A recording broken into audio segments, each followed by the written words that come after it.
తీవ్రవాదుల్లో కూడా హిందువులు ఉన్నారు, ముస్లిమ్స్ ఉన్నారు, క్రిస్టియన్స్ ఉన్నారు.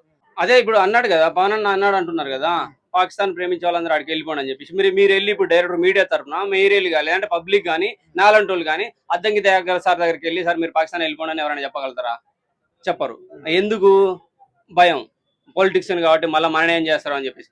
సో అందరిని అన్నాడు కాబట్టి పోయే వాళ్ళు వెళ్ళిపోవచ్చు, ఉండేవాల్సిన ఉండొచ్చు. ఉండి దేశ రక్షణకు, దేశంలో ఏ పార్టీ ఉన్నా సరే, మోడీ ఉన్నా, కాంగ్రెస్ పార్టీ ఉన్నా, ఏ పార్టీ ఉన్నా సరే, అక్కడ మన దేశ రక్షణకు వాళ్ళు ఉపయోగపడతారు కాబట్టి వాళ్ళకి సపోర్ట్ చేసేటట్టుగా మాట్లాడాలని విధంగా మాట్లాడు. దీన్ని ఒకే మతం కిందికి మాత్రం 80% కట్టొద్దు, 100% చెప్తున్నాను. పాకిస్తాన్ లో కొన్ని వీడియోలు చూస్తాను నేను, ఒక 3-4 ఛానల్స్ చాలా సపోర్టెడ్ గా మాట్లాడుతారు వాళ్ళు. సో వాళ్ళందరూ ఇటుకు వస్తారా? రారు కదా. సో ఎవరి ప్రేమ వాళ్ళకు ఉంటది. దీన్ని కులాలకు, మతాలకు, పార్టీలకు ఇలా ఇలా పెట్టొద్దు. వాడు మంచితనం చూడండి. దొంగతనం చేసిన వాడు ఎవడో దొంగని వానే పట్టేసుకొని వానే కొట్టండి. తీవ్రవాది ఎవడో తీవ్రవాది అని కానీ ఒక మతాన్ని మాత్రం అనొద్దు ఎప్పుడైనా. ఎందుకంటే ఇంతకుముందు తీవ్రవాదులు జరిగిన తీవ్రవాదుల్లో కూడా హిందువులు ఉన్నారు, ముస్లిమ్స్ ఉన్నారు, క్రిస్టియన్స్ ఉన్నారు. సో ఆడ ఒక్కళ్ళే హైలైట్ చేసేస్తున్నారు.